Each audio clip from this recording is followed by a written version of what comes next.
ในบทที่เราจะมาเรียนรู้วิธีการแคคคีย์ของ Microsoft Office เนาะซึ่งมันจะมี tool ให้ใช้เป็นต้นแมนตัวนี้เนาะtool ใช้ของ Microsoft Office ซึ่งข้าพเจ้าได้เก็บอยู่ใน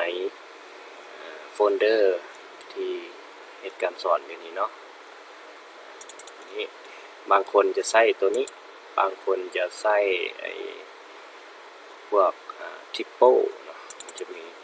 เนี่ย typical เนี่ยมีพวกนี้มีทั้ง port table แล้วก็ port นั้นเนาะเนี่ยบางคนจะใช้พวกนี้แต่รู้สึกว่ามันจะมีไฟล์ขาดหายไปนะตัวนี้ข้าพเจ้าบักใช้ตัวนี้ในการแคคคีย์จะมีขั้นตอนในการแคค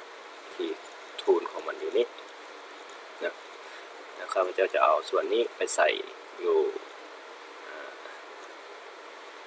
บทเรียนให้เบิ่งเนาะ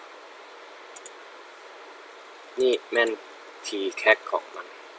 extract ไฟล์ออกมาจะเป็นคีย์แคคตัวนี้เนาะอันนี้เป็นคีย์แคคของ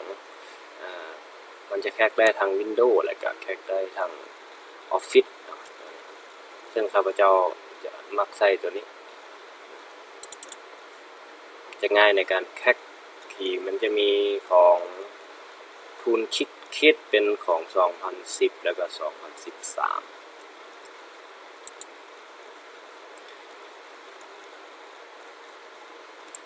อย่างภาษาหน่อยนึง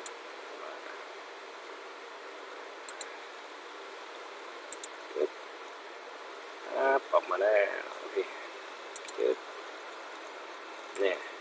จะมีทาง Office แล้วก็มีทางWindows อันนี้ถ้าเราอยากแคค Windows ก็ใส่ตัวนี้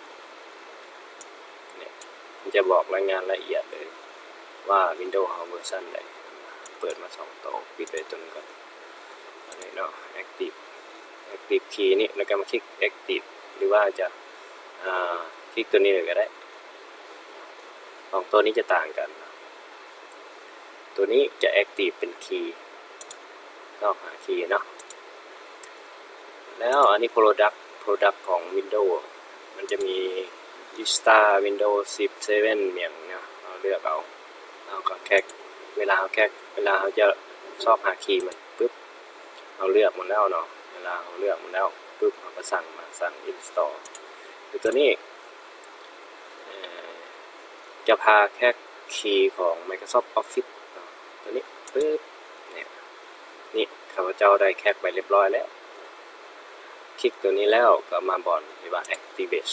ก็คลิกคำว่า activate คือตอนนี้ข้าพเจ้าได้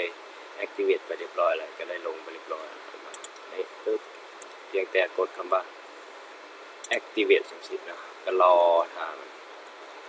ซึ่งข้าพเจ้าได้คลิก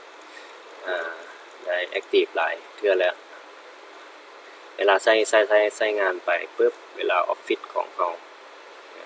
มันจะว่ามีคำว่า successful เวลาเรา active มันได้มันจะว่า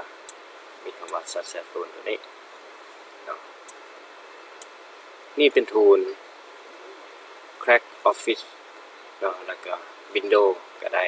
เราต้องเบิ่งเวอร์ชันของ Windows ว่ามันถือเวอร์ชันของมันระบบเวลาแคค